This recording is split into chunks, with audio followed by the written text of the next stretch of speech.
ملک کی بات کر لیتے ہیں جس کی سمجھ نہیں آتی کہ وہ پاکستان پہ سلامتی بھیجنا چاہتا ہے یا کیا، وہ ہے امریکہ۔ امریکہ کے پاکستان کے ساتھ تعلقات ہمیشہ شیڈی سے رہے ہیں، سمجھ نہیں آتی کہ فرینڈز ہیں یا ماسٹر ہیں۔ اب یہاں پر ہم دیکھ رہے ہیں کہ جمعرات کو ہمارے وزیر خارجہ اسحاق ڈار صاحب کی ملاقات ہوتی ہے امریکن ایمبیسڈر ڈونلڈ بلوم سے، اور وہ کہتے ہیں کہ پاکستان کی خوشحالی اور جو سلامتی ہے وہ امریکہ کی اولین ترجیح ہے۔ پھر شروع میں آپ نے کہا تھا IMF آئے گا، امریکہ کی بھی سپورٹ رہے گی، گو اہیڈ دے گا IMF کو امریکہ، لیکن پھر فٹ نوٹ آپ نے کل اس پہ تبصرہ کر کے بتایا کہ IMF نے بیڈ ٹیسٹ اس نے یہ کام کر دیا، اور پوری دنیا میں بھی اس پہ تبصرے ہوئے، پاکستان میں بھی ہو رہے ہیں، تشویش سب کو لاحق ہو گئی۔ فٹ نوٹ کل اس پہ ہم نے بات کی تو اب امریکی جو محکمہ خارجہ ہے اس نے یکدم کیا کیا ہے کہ 4 کمپنیز پہ، 4 سپلائر گروپ پہ پابندی لگائی ہے، اور اس میں امریکی محکمہ خارجہ نے یہ کہا ہے کہ ان پابندیوں کا مقصد کسی کو سزا دینا نہیں ہے بلکہ رویے کی تبدیلی ہے۔ اب انہوں نے ایکسپلین نہیں کیا کہ رویے کی تبدیلی ان 4 کمپنیز کی جو پاکستان کو پرزے سپلائی کرتے ہیں فور ڈفرینٹ پروگرامز، یا پاکستان کے رویے کی تبدیلی۔ ایک طرف امریکہ پاکستان کے ساتھ کھڑا ہے، دوسری طرف IMF کا فٹ نوٹ، اور اب یہ پابندیاں۔ سٹ صاحب، معاملہ جا کدھر رہا ہے؟ پریشرائز کیوں کرنا چاہ رہا ہے امریکہ پاکستان کو؟ نہیں دیکھیے، یہ جس کیس کا آپ نے حوالہ دیا ہے اس کا تعلق کوئی میسائل پارٹس کے ساتھ جی میسائل پروگرام جو ہے، میسائل پروگرام، ٹھیک ہے نا۔ اچھا، اب کیوں یہ آج کے دن یہ کھڑا ہوا وہاں؟ اچھا، اس کی کہانی اس کے پیچھے یہ ہے کہ 11 جنوری کو غالباً 2 امریکن نیوی سیلز ایک آپریشن میں مارے گئے یا مر گئے، ڈراؤنڈ ایٹ سی۔ ایک جہاز تھا ٹرالر، جس کو انہوں نے امریکنز نے روکنے کی کوشش کی، اور اس کو بورڈ کیا۔ اس کے اندر 12 یا 11 کرو ممبرز تھے۔ یہ صومالیہ کے کوسٹ کے ساتھ یہ چل رہا تھا، from and going all the way to Yemen. اس کا جو ڈیسٹینیشن تھا وہ یمن تھا، اور یہ اس کے اندر ہتھیار تھے یا ہتھیاروں کے پارٹس تھے۔ امریکنوں کا یہ بھی کہنا ہے کہ شک تھا کہ اس کے اندر کوئی وار ہیڈ بھی ہے، اور ان کا یہ خیال تھا کہ ایران سے میسائل اور میسائل پارٹس جو ہیں یہ ایکسپورٹ ہو رہے ہیں ٹو یمن فار دی ہوتھیز۔ یہ شک کے بنا پر امریکن کوسٹ گارڈ نے یا ان کے جو نیوی سیلز تھے انہوں نے اس کو ٹرالر کو روکا، بورڈ کیا۔ اس آپریشن کے اندر 2 ان کے نیوی سیلز بھی مارے گئے۔ دے ور سویپٹ اوور بورڈ، وہ بہت ہائی ویوز تھی، گر گئے، مر گئے۔ ان کے بھی ابھی گارڈ آف آنر وغیرہ امریکہ میں ہوا ہے۔ جب اس ٹرالر کو روکا تو اس میں 4 پاکستانی تھے اور باقی کوئی دیگر نیشنلٹیز کے سیلرز تھے۔ اچھا، پاکستانی 4 کو وہ پکڑ کے لے گئے امریکہ، باقیوں کو بھی لے گئے ہوں گے، وہاں کسی اپنے جہاز پہ چڑھا دیا ہوگا، وہاں سے لے گئے۔ اور جو تفتیش کی تو وہ جو ہتھیار نکلے اس میں سے کچھ میسائلز کے پارٹس تھے۔ امریکنوں کا یہ کہنا ہے کہ یہ میسائل پارٹس جو ہیں یہ they were manufactured in China. 3 Chinese companies were involved, اور ایک بیلاروس کمپنی تھی جو کہ اور یہ وہ پارٹس تھے جو کہ ایران سپلائی کر رہا تھا ٹو دا ہوتھیز، کیونکہ ہوتھیز کے پاس یہ ایرانین سپلائڈ میسائلز تھیں جو کہ ہوتھیوں نے استعمال کی ہیں against not America but against the ships, British and American ships and Israeli ships in the Gulf. ان کو جب روکنے کی کوشش کرتے ہوتھی فائر کرتے رہے نا ان کے اوپر، اور پھر وہ ایگزامن کرتے رہیں گے کہاں سے، اور وہ انہوں نے کہا کہ جی یہ ایکسپورٹ ہو رہے تھے یہ۔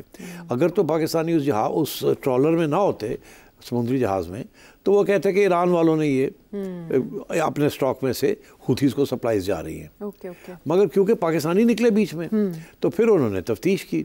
اب جنوری اور اب مارچ 2 میں 3 مہینے میں تفتیش پوری ہو گئی ہے، اور اب مارا پیٹا بھی ہوگا وہاں، جن کو لے گئے ہیں ان کو کچھ واٹر بورڈنگ وغیرہ کی ہوگی، کچھ ان سے انفارمیشن لی ہوگی کہ تم کون ہو، کہاں سے آئے ہو، یہ سامان تم نے کہاں سے اٹھایا، کدھر جا رہا تھا وغیرہ وغیرہ۔ اب ہمیں نہیں پتا کہ کیا انفارمیشن ملی، مگر اس کا نتیجہ یہ نکلا ہے کہ امریکنوں نے یہ ڈیسائیڈ کیا ہے اور اناؤنس کیا ہے کہ یہ جو پارٹس تھے یہ چائنیز کمپنی اور بیلاروس کمپنی نے سپلائی کیے۔ اب اس قسم کے جو پارٹس ہیں چائنا ڈائریکٹلی شاید ایران کو سپلائی نہیں کرتا۔ اس قسم کے پارٹس جو ہیں وہ پاکستان بھی اپنی بیلسٹک میسائل پروگرام میں استعمال کرتا ہے. اور ہمارے جو فارن آفس نے جو بیان دیا ہے اس نے آگے سے یہی بیان دیا ہے کہ پاکستان کی نیشنل سیکیورٹی اور ڈیفنس کے لیے ہمارے پروگرام ہیں میسائلز کے, اور ہم تو ہر دوسرے چوتھے دن مہینے ہم کچھ نہ کچھ میسائل ٹیسٹ کرتے ہیں. ظاہر ہے ہمارا ایک کنونشنل ڈیٹرنس بھی ہے جس کے اندر میسائلز پلے اے پارٹ. تو اس میں کوئی چوری نہیں ہے, کوئی ایسی چیز نہیں ہے, کیونکہ جب بھی کوئی چیز ایکسپورٹ ہوتی ہے ہتھیاروں کے, جس کا تعلق ہتھیار کے ساتھ ہوتا ہے, اگر امریکہ سے کہیں جاتی ہے کوئی چیز یا چائنا سے کوئی چیز آتی ہے یا ادھر سے کوئی ادھر جاتی ہے, تو اس ایکسپورٹ کی جو انوائس ہوتی ہے انٹرنیشنل قانون کے مطابق اس پہ لکھا ہوتا ہے and user certificate. And user یہ مراد ہے کہ عائشہ تم نے آرڈر کیا میرے سے آئی فون, میں چائنا میں بیٹھا ہوں, میں نے عائشہ کے نام پہ بلنگ کر دی, ٹھیک ہے. اب عائشہ ہو سکتا ہے کہ آئی فون لے کے اپنے استعمال کے لیے کرے, یا عائشہ یہ بھی ہو سکتا ہے کہ آئی فون آگے ایکسپورٹ کر دے اور ادھر ایکسپورٹ کر دے جہاں آئی فون جانے کی اجازت نہیں ہے فرام چائنا. مگر اگر وہ پاکستان کے ذریعے چلا جائے تو وہ پہنچ جائے گا وہاں. تو اگر چائنا کی ایکسپورٹ ٹو عائشہ بینڈ ہے تو وہ پھر عائشہ پاکستان میں بیٹھ کے منگوا لے اور پھر عائشہ آگے بھیج دے. تو اب بات یہ ہے کہ یہ اسی قسم کی چیز تھی کہ اینڈ یوزر سرٹیفکیٹ پاکستان جب بھی کچھ چیزیں آتی ہیں تو اس میں لکھا ہوتا ہے کہ یہ پاکستان کے لیے ہیں. ابھی حال ہی میں پاکستان نے کوئی آرٹلری شیلز ایکسپورٹ کیے ہیں جس کے اوپر بڑا شور پڑا ہوا تھا کہ جی یہ پاکستان نے یوکرین کے لیے کیے ہیں. مگر جو اینڈ یوزر سرٹیفکیٹ تھا, جو پاکستان نے اینڈ یوزر سرٹیفکیٹ دیا ہے, وہ امریکنوں کو دیا ہے کہ یہ امریکہ جا رہے ہیں. اب وہاں سے آگے کہیں چلے جائیں تو پاکستان کی کوئی ذمہ داری نہیں ہے. تو مگر وہ تھے یوکرین کے لیے, ٹھیک ہے. تو اس قسم کی چیزیں چلتی رہتی ہیں. تو امریکنوں نے یہ دیکھا کہ یہ اس کا مطلب ہے کہ بھی کہیں انوالوڈ ہے. ان کا یہ شک ہے کہ پاکستان نے بھی یہ ٹیکنالوجی چائنا سے لی ہوئی ہے, پارٹس بھی آتے ہیں چائنا سے, اور ہو سکتا ہے کہ ایران نے کسی طریقے کے ساتھ یہ پارٹس پاکستان سے اٹھا لیے ہوں, کیونکہ ڈائریکٹ تو مل نہیں سکتے تھے.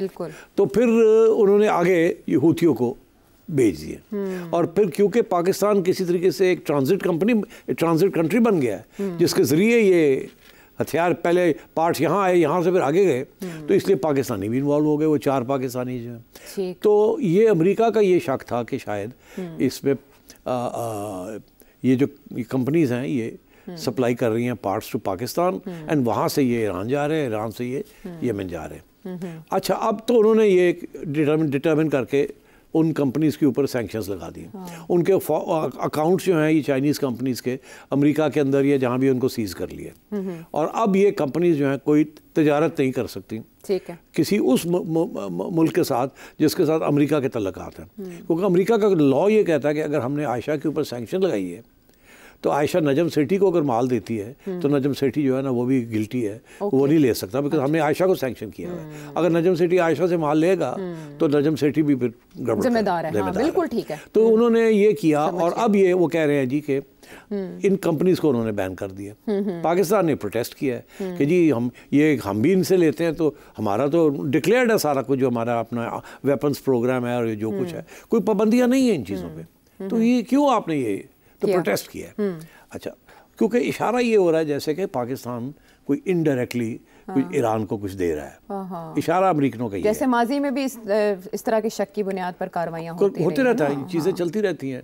تو اس کا آنا اس سٹیج پہ امپورٹنٹ ہے, اس سٹیج پہ ٹائمنگ یعنی اہم ہے. اچھا, 11 جنوری کو یہ ہوا, جنوری مگر وہ پورا مہینہ انہوں نے کچھ نہیں کیا, دوسرا مہینہ کچھ نہیں کیا, تیسرے مہینے ایران کا پریزیڈنٹ پہنچ رہا ہے اسلام آباد. یہ چوتھا مہینہ, جی چوتھا مہینہ ہے. اس مہینے ایران کا پریزیڈنٹ آ رہا ہے 22 تاریخ کو, 22 اپریل کو. ادھر سے 2-3 ہمارے ایشوز چل رہے ہیں بٹوین ایران, پاکستان اینڈ امریکہ. ایک تو جس کا ذکر آپ ہمیشہ کرتی ہیں اور ہم بھی ڈسکس کر چکے ہیں, یہ گیس پائپ لائن جس کی اب 80 کلومیٹر جو ہے وہ ہم نے فیصلہ کیا کہ ہم بنائیں گے, اور امریکہ نے سینکشن لگائے ہوئے ہیں. امریکہ نے کہا جو کمپنی جو یہ پائپ لائن بنائے گا اس کے اوپر ہم سینکشن لگا دیں گے. سو فورن کمپنیز جو کہ اس قسم کے کام کرتی ہیں ان کو سب کو وارننگ چلے گی امریکہ سے کہ اگر آپ انویسٹمنٹ کریں گے یا پارٹ سپلائی کریں گے اس پائپ لائن کے تو آپ کے اوپر بھی سینکشن لگ جائیں گے. اور وہ کہہ رہے ہیں ہم پاکستان کو اجازت نہیں دیں گے یہ کرنے کی, کیونکہ ایران پہ سینکشنز ہیں. پاکستان نے یہ کہا کہ ہم نے امریکہ کو لکھا ہے کہ یہ ہماری اپنی ضرورت ہے, اپنی ہماری لائف اینڈ ڈیتھ میٹر ہے. جیسے پانی ہمارے لیے لائف اینڈ ڈیتھ میٹر ہے, گیس بھی ہمارے لیے لائف اینڈ ڈیتھ. تو اس کا ایران کے ساتھ وہ تعلق نہیں ہے آپ والا. ہمیں تو یہ ہماری زندگی موت کا مسئلہ ہے, انرجی کرائسس ہماری, ہمیں تو پلیز لینے دیں. یہ ہمارے اوپر یہ سینکشنز جو ہے یہ اس کو ختم کریں. تو بھی انہوں نے نو نہیں کیا, ہم ہاں کیا نہ نو کیا, ان کا موقف ابھی بھی یہی ہے کہ آپ نہیں کر سکتے. ایران کا پریزیڈنٹ آ رہا ہے, ایران کے پریزیڈنٹ کے اوپر میرے حساب سے 3 آئٹم ہے ایجنڈے پہ. اچھا, پہلا آئٹم یہ ہے کہ یہ گیس پائپ لائن, آپ نے ہمیں کوئی 20 سال پہلے وعدہ کیا تھا, اگریمنٹ کی تھی, آپ نے ابھی تک اس کو آگے نہیں بڑھایا. آپ یہ کہتے ہیں کہ امریکہ کی وجہ سے آپ یہ نہیں آگے بڑھ سکتے کیونکہ انہوں نے دھمکی دی ہوئی ہے. تو مگر آپ یہ بتائیں کہ اس کے علاوہ کوئی آپ نے امریکہ کے ساتھ کوئی نیگوسیشنز کی ہیں, کوئی معذرت کی, پھر مانگا ہے کہ یہ کیا ہے وہ نہیں کیا, اور اگر نہیں تو پھر ہم آپ کے اوپر پینلٹی لگائیں گے. آپ نے جو معاہدہ کیا ہوا ہے ہمارے, اور وہ پینلٹی ریکارڈک آپ بھول جائیں گے. ریکارڈک کے اوپر 12 بلین کی ڈز لگنی تھی یا 10 بلین کی ڈز لگنی تھی, یہاں تو 18-20 بلین کی ڈز کی ایران تھریٹن کر رہا ہے. ظاہر ہے اگر وہ انٹرنیشنل آربیٹریشن میں جاتا ہے تو ہم تو اڑ جائیں گے. تو میں اس لیے یہ ہمارے لیے بڑا امپورٹنٹ ایشو بن گیا تھا. امریکہ کو بھی پتہ ہے اس بات کا, this is very important to us. Iran president یہ ڈسکس کرنے آ رہا ہے کہ جی پھر کیا کر رہے ہیں آپ پائپ لائن کے بارے میں, پہلی بات. دوسری بات میں آپ کو یہ بتا رہا ہوں کیونکہ ایران کے لیے یہ سینکشنز توڑنا بہت امپورٹنٹ ہے. وہ گھیراؤ ہوا ہے اس کا, ٹھیک ہے, ایک سینکشنز لگی ہوئی ہیں, اوپر سے اسرائیل کے ذریعے امریکہ اس کو کمزور کرنے کی کوشش کر رہا ہے. ابھی حال ہی میں آپ نے دیکھ ہی لیا کس طریقے سے ایران کے اوپر اٹیک آ رہی ہے اور سب کچھ ہو رہا ہے. اور تیسری چیز جو کہ آج کے ایجنڈے پہ ہوگی پھر استفاع ٹرپ کے دوران, وہ کیا, وہ وہی ہے جو کہ ایران کے بارڈر کے اوپر بلوچ سیپریٹسٹ جو ہیں وہاں حملے کر رہے ہیں, جس کی وجہ سے 2 میسائل مارے انہوں نے, پھر ہم نے 2 مارے. مگر وہ ابھی بھی اس ایریاز میں, بارڈرنگ ایریاز میں وہ آپریٹ کر رہے ہیں. وہ ہمارے خلاف آپریٹ نہیں کر رہے, وہ ایران کے خلاف آپریٹ کر رہے ہیں. ایران کا یہ کہنا ہے کہ یہ CIA اسپانسرڈ گروپ ہے اور پاکستان ان کے خلاف ایکشن کیوں نہیں لیتا. کافی عرصے سے یہ کمپلین کر رہے ہیں. پاکستان کا یہ کہنا ہے کاؤنٹر میں کہ نہیں وہ ہمارے تو نہیں, ہمیں تو نہیں کر رہے, یہ ہے وہ ہے. مگر آپ یہ بتائیں کہ انڈیا والے پہنچے ہوئے ہیں آپ کے پاس, انڈیا را نے وہاں آ کے سیلز بنائے ہوئے ایران کے اندر, جہاں سے خل باشن اور اس قسم کے لوگ بھی وہ آ رہے ہیں اور ہمارے بلوچوں کو اکسا رہے ہیں اگینسٹ پاکستان. تو آپ کیسے ہوتے ہیں ہمارے پہ یہ الزام لگا رہے ہیں, تو ہم تو آپ پہ یہ الزام لگا رہے ہیں کہ آپ نے ان کو گھس بیٹھیے وہاں آ کے بیٹھے ہوئے ہیں, آپ ان کو نکالتے کیوں نہیں ہیں, ختم کیوں نہیں کرتے. اور پھر آپ نے انڈیا کے ساتھ معاہدے کیے ہوئے ہیں, وہ پورٹ بنا رہے ہیں چابہار کی, اور وہاں سے پھر آپ افغانستان جا رہے ہیں اور پاکستان کو کٹ کر رہے ہیں. تو آپ تو انڈیا کے ساتھ ملے ہوئے ہیں ہمارے خلاف. تو مطلب یہ لین دین چلتی رہتی ہے. اب یہ پریزیڈنٹ صاحب آ رہے ہیں, یہ 2 باتیں انہوں نے کرنی تھیں, بڑی امپورٹنٹ ہے ان کے لیے. مگر اب تیسری بات بھی آ گئی نا, وہ ابھی یہ جو امریکہ نے سوچا کہ یہ اچھا وقت ہے کہ ایران کا پریزیڈنٹ پہنچ رہا ہے پاکستان, یہ آپس میں اب باتیں کریں گے. ایک میسج جانا چاہیے امریکہ کی طرف سے پاکستان کو بھی اور ایران کو بھی. یہ جو سینکشنز لگائے ہیں اس کے ٹائمنگ جو ہے وہ ایک پیغام ہے to Pakistan and to Iran کہ وی آر واچنگ, ہم جو چاہیں ہم کر سکتے ہیں اور ہم ہر قدم اٹھائیں گے. ایران کا سپورٹ ٹو دا ہوتھیز اور Syria and all the other places, وہ ایک پورا ایک کنسرٹڈ ایفرٹ ہے. یہ بھی ڈرامہ آپ شروع ہو گیا ہے. اور پاکستان کو بھی کہ آپ زیادہ ایران کے قریب ہونے کی کوشش مت کریں. یہ ہم سمجھتے ہیں کہ آپ نے فیسیلیٹیٹ کیا ہے یہ ٹرانسفر آف ٹیکنالوجی, آپ کے لیے آنا تھا تو آپ نے آگے کر دیا. حالانکہ دس میں ناٹ بی ٹرو, مگر الزام لگانا نا, پریشر ڈالیں گے. تو میں یہ سمجھتا ہوں کہ یہ بڑا سوچا سمجھا ایک قدم اٹھایا امریکہ نے آپ کے اوپر پریشر ڈالنے کا. ایک طرف جیسے آپ کہہ رہی ہیں کہ IMF کو کہہ رہے ہیں کہ سپورٹ کریں, اور وہ کر بھی رہے ہیں کہ آپ گر نہ جائیں, آپ ڈیفالٹ نہ کر جائیں, آپ روگ اسٹیٹ نہ بن جائیں, فیلڈ اسٹیٹ نہ بن جائیں. اگر بن گئے تو پھر تو اور بھی پرابلمز بن جائیں گے پاکستان کے لیے, ریجن کے لیے. اور دوسری طرف آپ کو فیلڈ اسٹیٹ کے ساتھ, اور دوسری طرف آپ کے اوپر پریشر رکھا ہوا ہے ہر قسم کا. آپ کو عراق اور صومالیہ کے ساتھ آپ کے حالات مماثل قرار دیے. تو یہ this is why this story is now broken, and this is why the timing is because the Iranian president is coming here, and this is a message to the Pakistan government and the Iranians.